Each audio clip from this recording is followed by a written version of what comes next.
সরকারের ভুল নীতির কারণে লক্ষ্যমাত্রা অনুযায়ী দেশে কর্মসংস্থান তৈরি হচ্ছে না বলে মনে করেন অর্থনীতিবিদরা।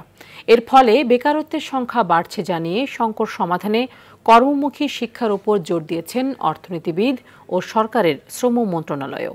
আরও জানাচ্ছেন তৌহিদুর রহমান। তরুণ এবং শিক্ষিত বেকার দেশের একটি বড় অর্থনৈতিক সমস্যা। বিবিএস এর তথ্য বলছে ২০২৪ সালে দেশে বেকারত্বের হার ছিল ৩.৬৬%। এর মধ্যে যুব বেকারত্বের হার ৮.০৭%।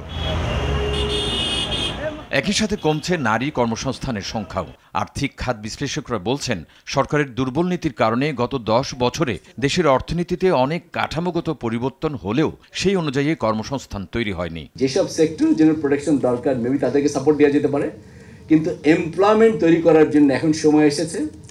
এমপ্লয়মেন্ট সেন্টার মানে চাকরি তৈরি হবে, এইরকম জিনিসকে কেন্দ্র করে আমাদের সব পলিসিগুলোকে সাজাতে হবে। আমাদের আলোচনায় যেন এই বিষয়টা হারিয়ে না যায়, মানে আমরা শুধু কাজের কথা বললে হবে না, আমাদের কিন্তু কাজের গুণগত মানের কথাও চিন্তা করতে হবে।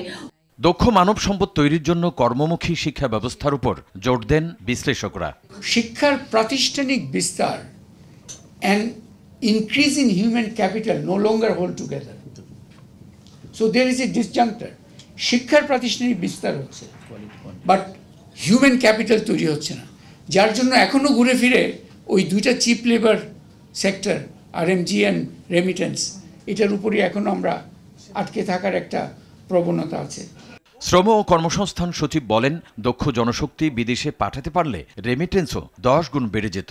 এই স্কিলটা আসলে আমার যে ডোমেস্টিক ডিমান্ড যেটা আছে সেটাও ফুলফিল করে না, কিন্তু এইটা কাইন্ড অফ, আমি বলছি যে এটা কাইন্ড অফ ক্রাইম। আমি একটা মানুষের জীবন নষ্ট করে দিচ্ছি, একটা ব্যাকডেটেড স্কিল দিয়ে তাকে আমি তৈরি করার চেষ্টা করছি। এছাড়া অনুষ্ঠানে আইএলও বাংলাদেশ অফিসের কান্ট্রি ডিরেক্টর সহ বিভিন্ন শ্রেণী পেশার প্রতিনিধিরা অংশ নেন। তৌহিদুর রহমান, RTV, ঢাকা।